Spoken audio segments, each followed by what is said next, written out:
तुला सांगावं म्हणलं, तू इच्छा असली तरी मी काय आता तुझ्यासमोर संबळ वाजू शकणार नाही.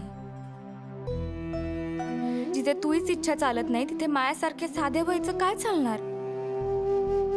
पण तुला एक सांगू, इथं आल्यावर मला एक गोष्ट दिसते.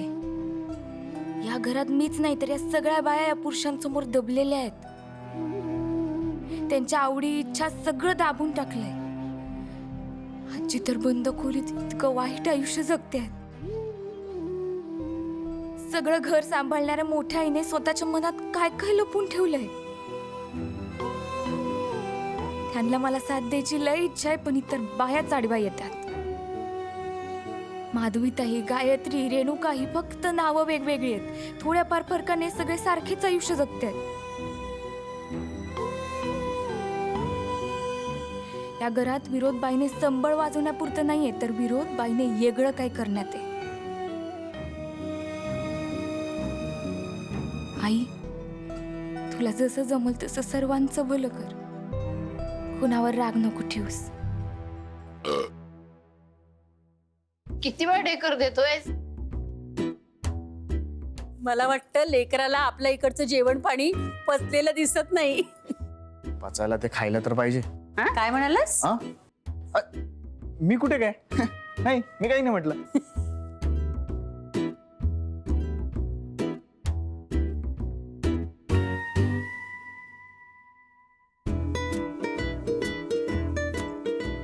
बाल्कनीत ये, मला बोलायचंय तुझ्याशी.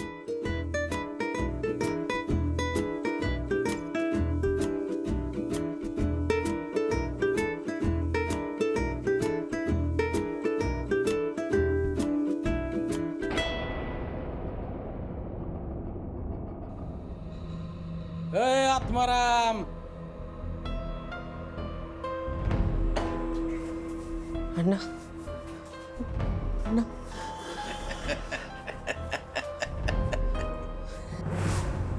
तडपड होत असेल ना मला इथे पाहू.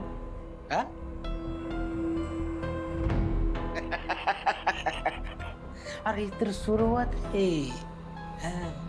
आधी स्पर्धेत तोंडासमोरचा विजय हिसकावून घेतला आणि आता नगरकरांच्या घरातनं वाजवायचा मान.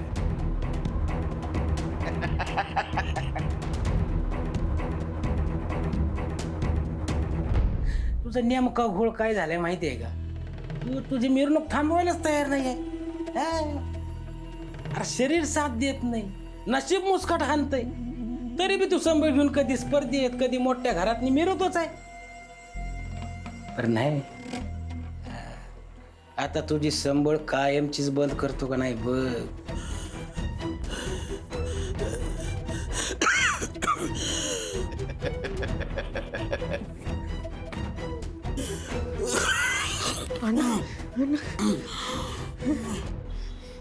तुम्ही मला असं बोलवत नका जाऊ. मला लई भीती वाटते. आपल्याला कोणी पाहिलं तर. Relax relax.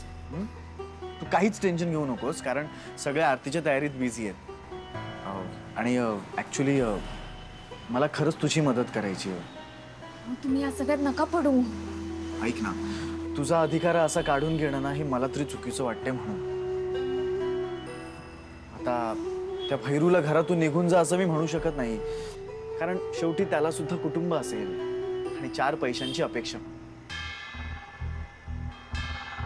पण त्या भैरूला भेटून आल्यापासून ना मला काहीतरी चुकीचं जाणवतं. आणि ते काय आहे हे तूच मला चांगल्या प्रकारे सांगू शकतेस. या वर्षी आणि या वर्षा पुढं कायम पालखीच्या पुढं वाजवायचं मान आहे ना, पवार वस्तीवरचा योग भैरूच घेणार आहे. काय एकीकड त्या आजारामुळं आणि दुसरीकड तुझ्या पुरींमुळं फार कमजोर झालाय रे तू, फार कमजोर झालाय. आता बरा थकलाय रे तू. नाही रे, तू यासारख्याचं काम नाही रे ही स्पर्धा करायची. अरे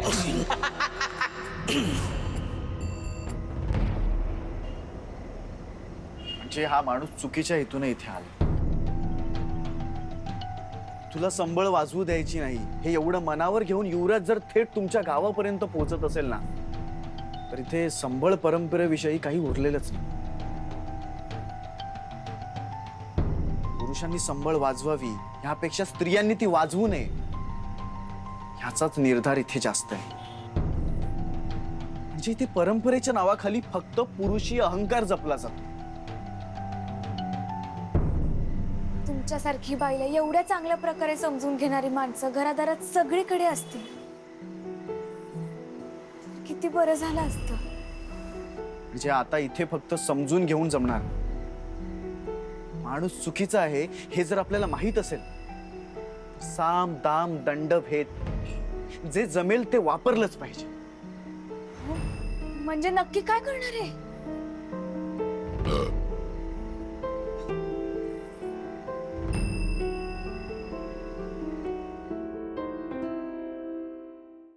भैरूजी येऊ का? नमस्कार भैरू शेठ, नमस्कार. अयो शेट, आम्ही ओळखलं नाही ना तुम्हाला. हो, ओळखवावी म्हणूनच तर आलोय. मी पप्पू, तुम्ही मला प्रेमाने पप्पूच म्हणा. आता त्या उपर अजून काय असणार आहे? पप्पी होईल की? नाही, एवढं खोलात जायची गरज नाहीये. मुद्द्यावर येतो बर का. तुमचे जे छोटे मालक आहेत सारंग शेठ, त्यांचा मी एकदम खास दोस्त आहे. खास म्हणजे? खास म्हणजे तो घोडा तर मी लगाम, तो गाडी तर मी इंजिन, तो ती बिडी तर तुम्ही काढी. जमलं की.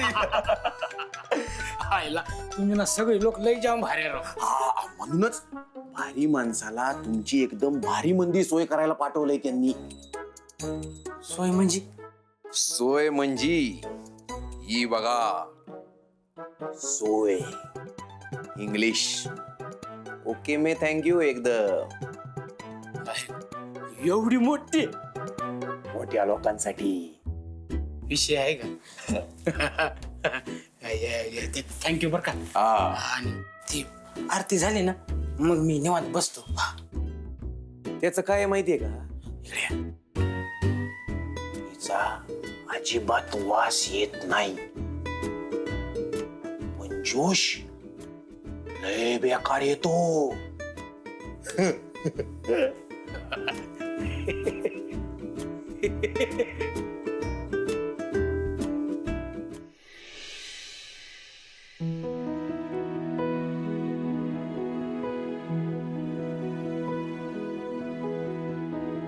आरतीची वेळ झाली आहे.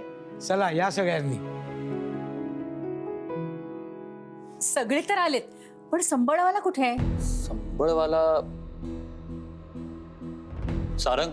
हा, तो म्हणजे मी त्याला म्हटलं होतं की 8 वाजेपर्यंत येईलच. तो 8च वाजता येईल.